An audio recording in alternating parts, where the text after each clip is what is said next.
Now, Sports Talk with Brodes. Here's Hunter Brody. What is going on, everyone? Welcome on into Sports Talk with Brodes. Well, the Philadelphia 76ers lose. Should they have lost? Probably not, but here's the thing. They have been so clutch. They have been so strong in late-game situations. You're not going to go 100%.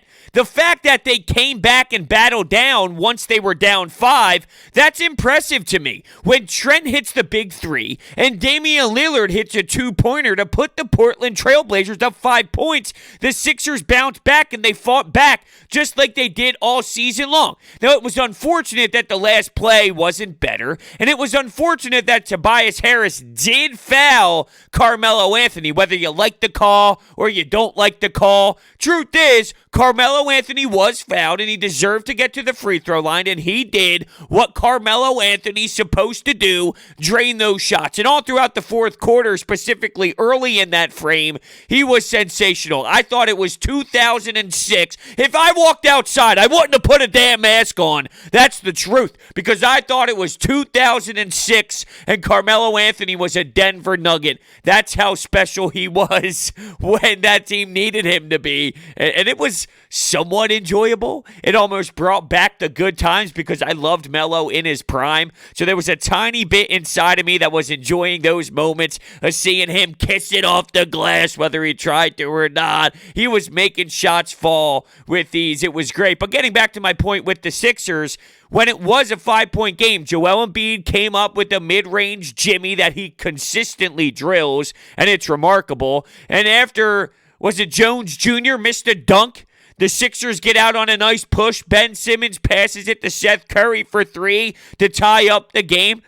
I know it's not good that they lost the game, but watching this team to this point, seeing that when it is the fourth quarter, they operate well and they do fight back and they do score points and they do find ways to get things going. That's a common theme this year. Defensively, they're normally fantastic in the fourth quarter. Just look at the numbers that supports it. And then look at what they do offensively as well. It's unfortunate they weren't able to finish the job off, but if 7 out of 8 games you do, or if 8 out of 9 times they do, which they have done for the most part this season, all right, so they did it. The fact that they tied it up is big to me. But I thought Doc Rivers said something really big post-game, and it's how that third quarter, end of the third quarter, entering the fourth quarter, really was a significant stretch for this team, and it was not good looking. It was awkward, it was bad, and that second unit, that bench, it had a tough day at the office. Every player was in the minus, and I've been critical of Shake Milton. I've been questioning who Shake Milton is and if he's good enough as a 6-man role, because he hasn't been efficient enough. He hasn't been consistent enough. I thought you lost something tonight.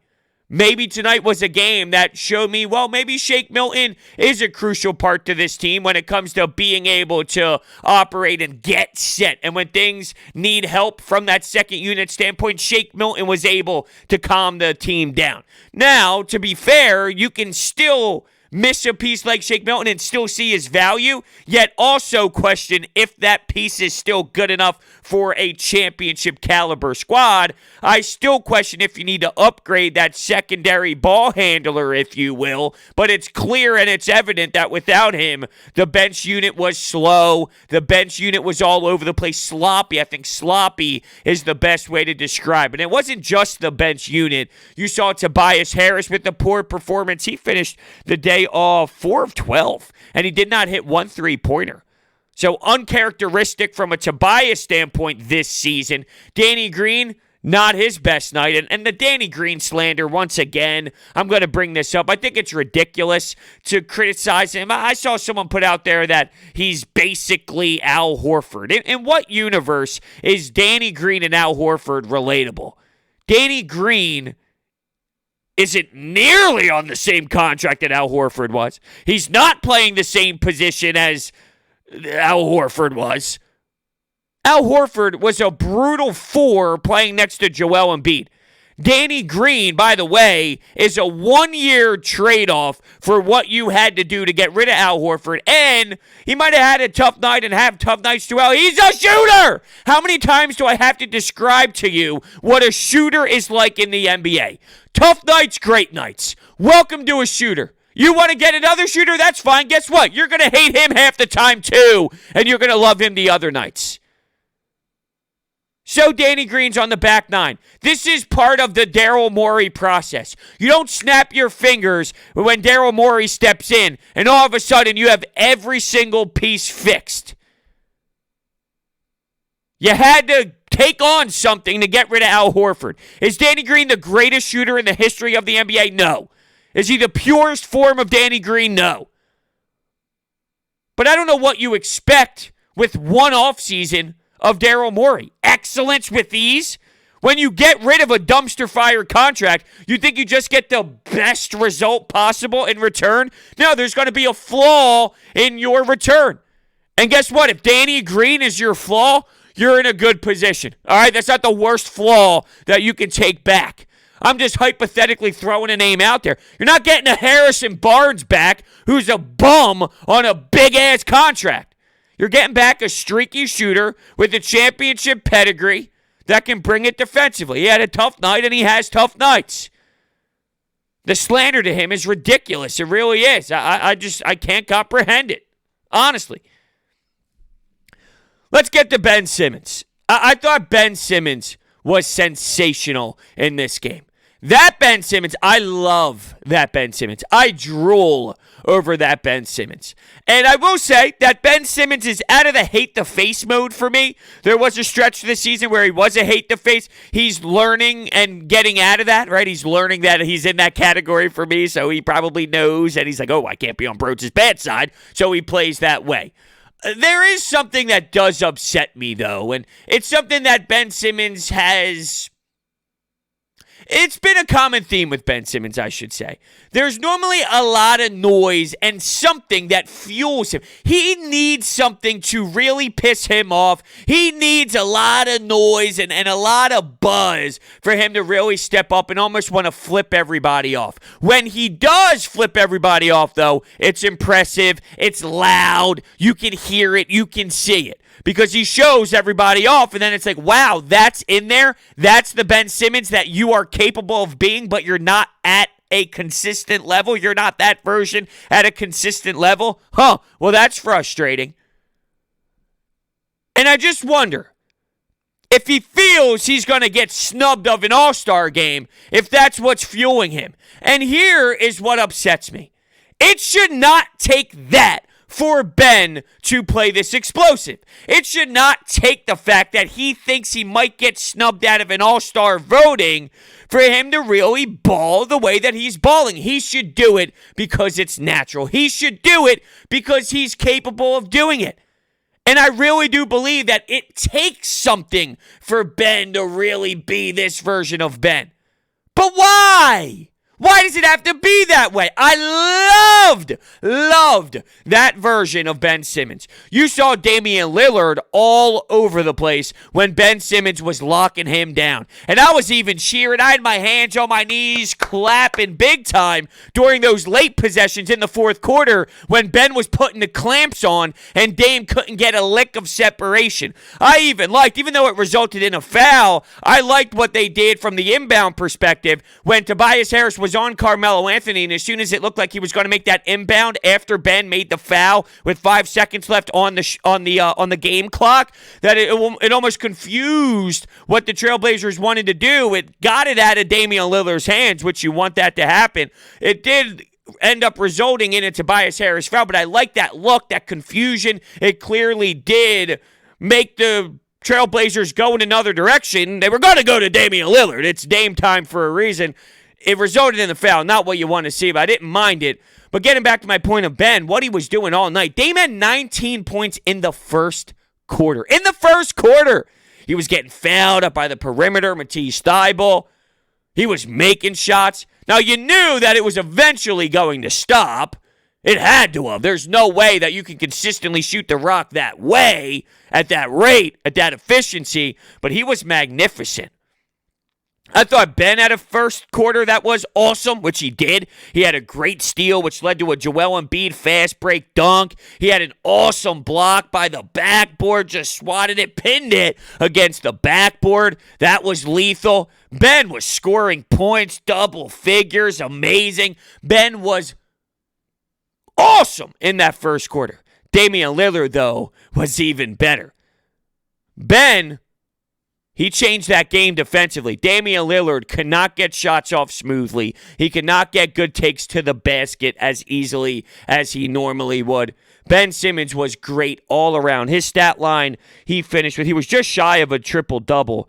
Ben Simmons finished with 23 points, 11 rebounds, and 9 assists. And he also had some crazy assists where he's in the post, he's waiting for someone to cut a beautiful bounce pass. He was all over the place making plays. And I always bring this up. If this is the version of Ben Simmons you get, this is a version of Ben Simmons that can help take this team to the promised land with the Joel Embiid that's giving you 35 points every single night, it seems, and being a lethal weapon. I just think there's a difference of playing the 29th, 28th defensive team in the league compared to playing a team that's more structured and more elite. I don't know if this will work. I don't know if this can work, this version of Ben Simmons. Will you get this version when you play smarter teams with more talent, with a more team-oriented squad, with a good head coach on the other side that can make adjustments? And I don't think it's ridiculous. I don't think it's me being a Ben hater. I'm a Ben lover. I'm a Ben lover. I love his game. And that's why he irritates me, because he can play this way and he doesn't enough. But lately, it has been better. Let's be clear. Lately, he has been a better version of himself, but it's not ridiculous to question how he will work when things change. It is very reasonable. So it's okay to support him, it's okay to be frustrated with him, and it's okay to question him all in one. And that's where I'm at. While he's playing amazing basketball and he's being a great version of himself, will it correlate? Will it correlate? If it does, my entire mindset changes on this team, because a lot of it revolves around Ben Simmons. There's other factors. Can Tobias Harris be who Tobias Harris has been all season and not this version? I tend to believe you're going to see what you've seen majority to this point, and this is more of the outlier. Can you get a good night out of Seth Curry, Danny Green, one of those two or both of those two?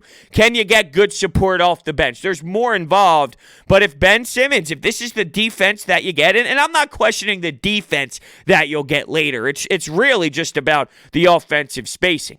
But all around, Ben Simmons was crazy good. I thought Joel Embiid in the second quarter was wild. Where do we begin?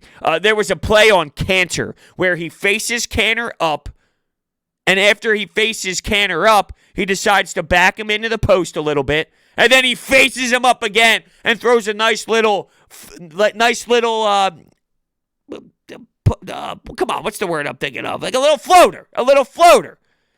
So face up, back down, face up. Yeah, good luck, Cantor. He ended up taking a mean elbow to the face, though, by his own teammate. I think it was Robert Covington, gushing blood. And speaking of Cantor, though, he did come back and finish the game out and played through it all. But he also grabbed a lot of offensive rebounds at time that did not satisfy me and did not make me feel comfortable. I had some disturbing feelings in my stomach while I watched him grab some of these offensive boards, as if it shouldn't have happened, as if they should have been stronger on the defensive rebound side of things. And all around, they should be better with the defensive rebounding side of things.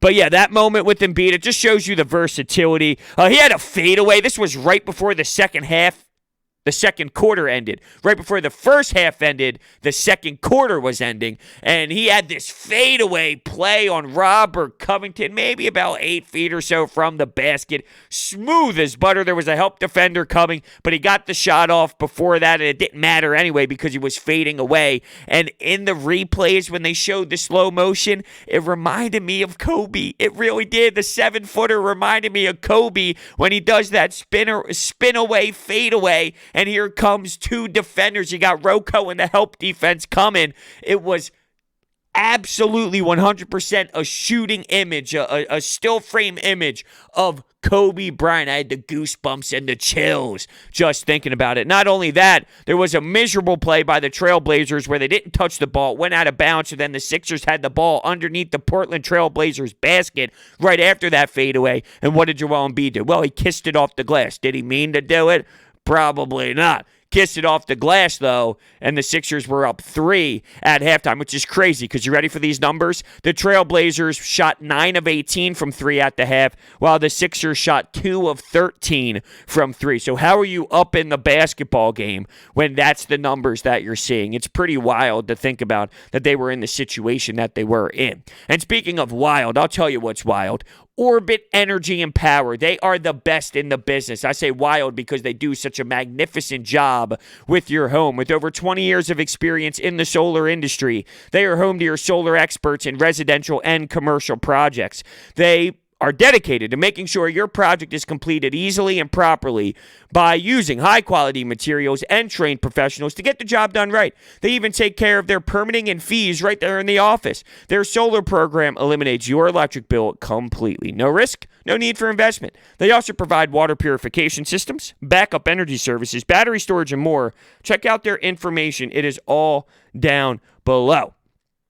All right, so let's take some anytime hotline calls. I want to hear from you.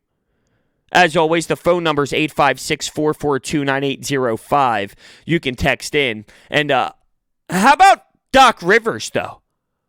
Not giving Furkan Korkmaz an opportunity to hit that game winner.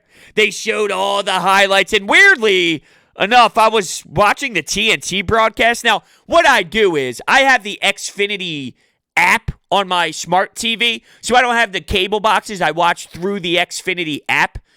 And my NBC Sports Philadelphia channel, it was going off. It was going weird. I was getting the buffering loading screen. I normally don't, though. I never get that. And all the other channels were working. It was only NBC Sports Philadelphia, so I elected to go to the other station. And here they are on TNT showing Furkan hitting the game winner before and seeing the reaction of the bench.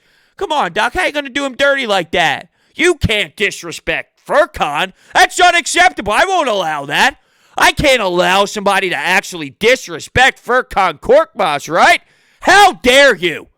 How dare you disrespect Furky?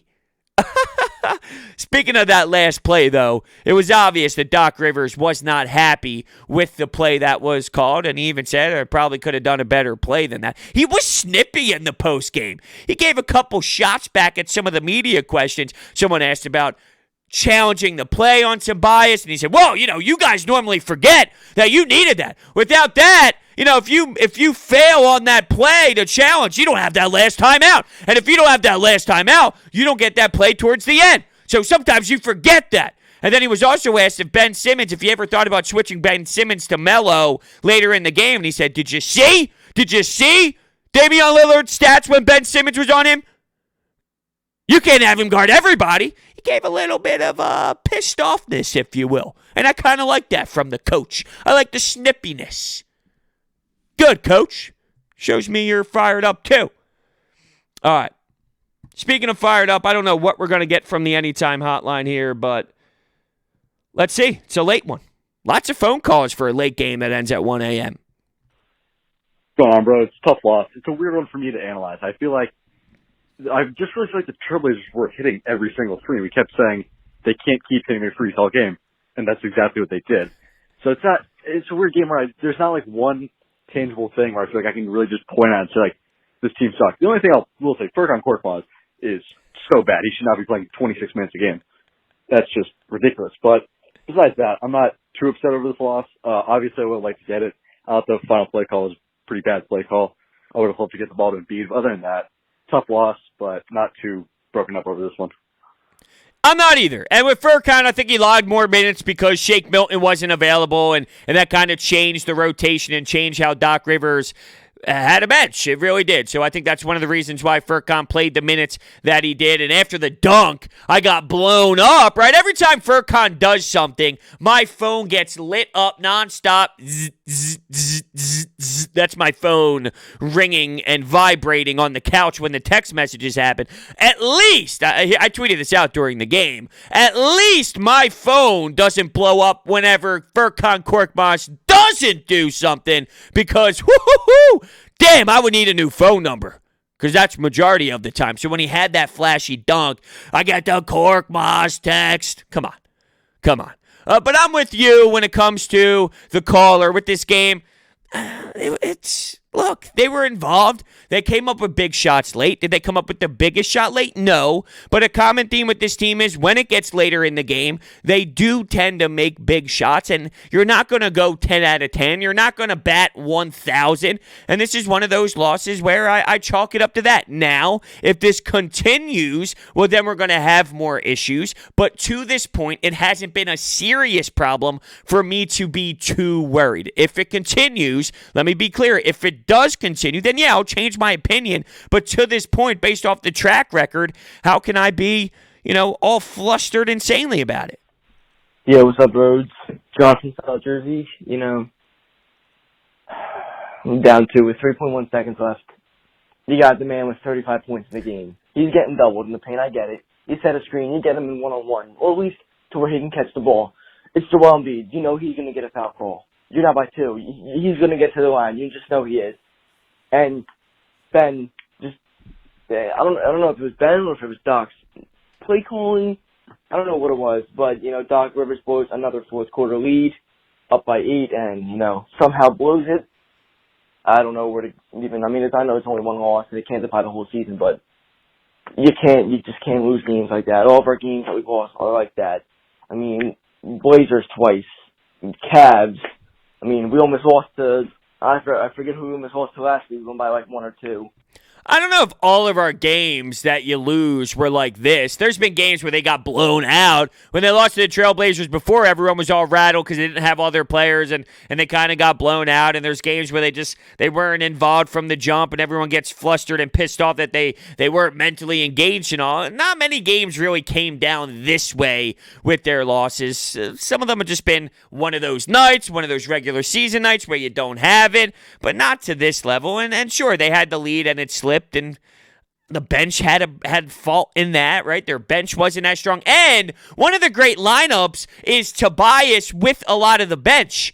But Tobias was also off. So not only was the bench off, but Tobias is off. Now you're really struggling. And I mentioned that Doc brought up that end of the third quarter, early fourth quarter. A lot of the times this season, that's what I praise. It's, wow, that bench unit allowed the starters to come back into the fourth, and they were able to have a sense of urgency because the bench sparked this team, and those players sparked the team to give them a fighter's chance, and that's been more of the common theme, and this has been more of the outlier. So if this happens once in a blue moon, that's normal, that's standard, that's called an 82-game regular season, in this case 72. Once again, if this starts to become a trend, then we can change the expectations and change the feel and the tone on this. But if it happens once in a blue moon, you kind of just have to realize that, hey, this is what happens in certain games. And that's just kind of how it is. That's how I see it, at least.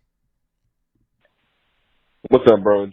That was a disappointing ending to the game versus the Blazers, but I thought the game overall was good. Embiid was dominant. Harris was fine. I love Ben Simmons the game tonight. He was 23 points, 11 rebounds, 9 assists. Great. If Ben Simmons plays that way, I think the Sixers can be a real contender in the Eastern Conference. But for the Blazers, Dame had an okay game. He went 6 for 21. He was good in the first quarter, but then he cooled off. I think the killer was Anthony. He had 24. He had 18 in the fourth quarter. That was lethal.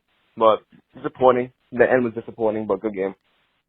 Melo was prime Melo, man. That was vintage Melo. And there was a bit of me that loved the beautiness of it and embraced the moment because, when he was getting disrespected and nobody was giving him a chance in the league, he finally got that opportunity with Portland and he balled out. I'm not talking this year. I'm talking about when it first happened. And this year, maybe not so much as it has been in some of the other years coming back, but that sure showed it.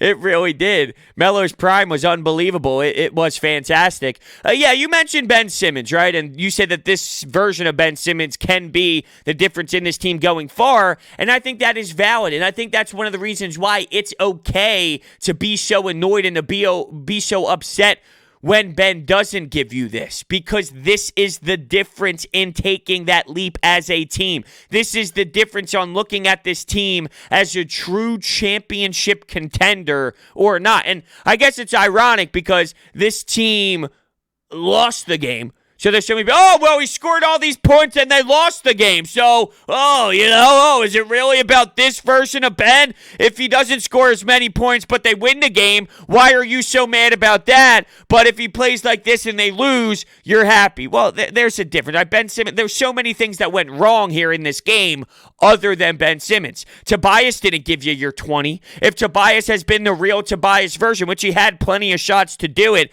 then you're not even talking about a loss because Tobias was a key factor here. So Tobias was off. Danny was off. You don't have Shake Milton. There's a lot in play where Ben can still play this way and Tobias can be strong. Then this is honestly probably a rout and it's a easy win. So you don't really relate Ben's performance to the loss or the win. It's the pieces that had a tough night that really related to the loss more so than Ben's play. You can make the argument that Ben's play is the only reason that you were, not him only, him and Embiid and Seth Curry at times, they were the only reasons why you were even involved to begin with to have a chance towards the end. And I want to go back to 2 callers ago. He brought up Doc Rivers in that last play and getting Joel Embiid the ball. Just keep it the same energy, that's all. If that was a play in years past, it would have got ripped. And you're right. It was a bad play call by Doc Rivers. It wasn't the best. I think he knows that, though. He's aware of that. He made sure that he was aware of that. And I'm betting on it that next time you're not going to see that bad of a play. But just acknowledge it. It was a bad play call by the head coach. And as long as he made it clear that that was the case as well, then I'm okay with that. And he did that. So let's see what happens next time. Once again, okay, you see this. Let's see what the common theme is. This isn't the common theme, so let's see what happens moving forward. What's up, Brodes? This was a great reason to stay up until 1 a.m. I mean, what a terrific, entertaining game. Embiid and Simmons are finally developing the chemistry that we need for them to make a charge in the playoffs. But Tobias Harris is getting cold. 0 for 5 from 3. I think he's regressing back to the mean a little bit. Seth Curry was hot. Great shot at the end there. But we really need a big scorer off the bench, someone we can rely on. Carmelo Anthony seems to always go off on us. And we need to get a scorer like that. I'll be honest, I thought you were being sarcastic because they lost the game when he said, I'm glad I stayed up till 1 a.m., unless you were being sarcastic. But, hey, the way that you really started defining the game after that with Ben and Joel, it seemed like you were truly entertained. And to be honest with you, I was too. That was a great game. It was a game that you could sit in and really dial in, and the back and forth action late and what you saw, it was a high, fun, very entertaining basketball game. So, yeah, I mean, I can't complain whatsoever staying up until 1 o'clock. I guess it beats the alternative. Even though they lost, it beats the alternative of a 30-point blowout where you got to sit down and record and talk about it for 30 minutes afterwards, and you're just talking about a team getting destroyed and getting bent over. Let's see how this team reacts against the Phoenix Suns at 3 o'clock. You know, this is a road trip, a tough one to start off with. They have Phoenix and they have Utah next.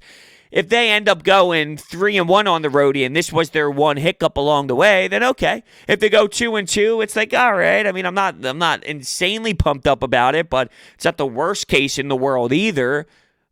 They're 1-1 right now. You know, let's see big picture when they're done this road trip, what their record is going to be.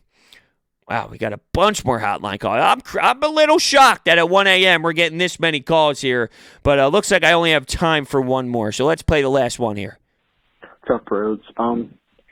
Tough loss tonight. Game that they should have won.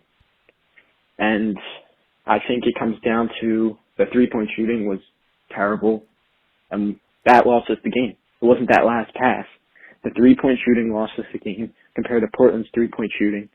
And it just came back to bite us. And I'm glad we at least clawed back at the end. I like that about this team, that they tend to claw back at the end in some of these games. Joel Embiid was great. Ben Simmons was great. And it's Furkan, he's got to stay off the court. Max, he should get his minutes. And that's just my thoughts. I love the Furkan slander. I really do. It's amazing. The Tyrese thing, though, is interesting, right? Because Doc says he wants him to play, but he can't play everybody. And right now, he's on the borderline of being in the rotation, not being in the rotation. And I know people are banging on the table to see him more and all, but he is a rookie, and there are flaws in his game. And I get getting him in the games to get some rhythm, to get some exposure, to get some experience. I'm not anti-Tyrese Maxey, but I also understand why he's in the spot that he's in at. His game and Furkan's game, well, I'm not a Furkan Korkmaz supporter at all. I think that's pretty damn clear. They're two different players. So if Doc is looking for Furkan, a spacer in a certain role where you're not just going to throw Tyrese Maxey out there in that spot, just like you wouldn't throw Matisse Thybulle out there in that spot because he's not a floor spacer. So if Doc is looking for a floor spacer in certain areas and that happens to be Furkan Korkmaz, which it's going to be because it's pretty evident at this point, well, I don't see Tyrese Maxey really being that fit. He's a different role. He plays a different style. So it all has to make sense in the coach's eyes with what you're actually going to do from that perspective with the rotation and all. So it just depends on what Doc's vision is with this team. You got to have the right fit for him. You got to have the right guys out there on the floor to really make the most sense, if you will. So, yeah, and not to flip back, this is the second time I'm doing this, though, but the caller before mentioned Tobias Harris falling back to the mean after this game. I need more time than that to say this. I think Tobias Harris and what he's provided you to this point is the Tobias Harris that you're going to get based off of not just the 20-plus games of this year, but based off of the Doc Rivers, Tobias Harris era as a whole. Those two, the combination of those two as a whole will define that more so than just the 20-plus games that has been here in Philadelphia in the start of this 2021 season. So that's kind of where I am with Tobias. I'm not ready to write him off and say, oh, he's already going back to the mean. I think this season and then throughout the Doc Rivers Tobias Harris connection, he's been more of what he's given us to this point more than anything else. So I'll give him the benefit of the doubt. And just like everything else we discussed today, if 4 games go by and Tobias is playing this way, then I will agree with you. I'm just not there yet. 1 game won't make me move the needle fully yet on Tobias Harris going back to what we've seen in the last year. When he played with Jimmy Butler, when he played with Joel Embiid. I guess that was was that the year before? I'm losing track of time. Like I said, what year is it? Because I just saw Melo rock shots, crucial shots, late in the fourth quarter. So what the hell is going on right now? So thank you guys all so much for listening. I'm pumped up that the 10 o'clock starts are going to finish here. We got a 3 o'clocker and a 9 o'clocker, so it gives me some breathing time. I ain't recording at 1 o'clock in the morning anymore. Not that I mind it, not that I'm anti. I have better nights than others, but it's not ideal. Let's just say that. It's not ideal. We have Coffee with Brodes tomorrow, 9 a.m. Remember, Friday, 9 a.m., Coffee with Brodes, streaming live, YouTube, Twitter, Twitch, and next week, Coffee with Brodes daily, Monday through Friday. Can't wait. Thank you guys all so much for listening, and I will see you next time.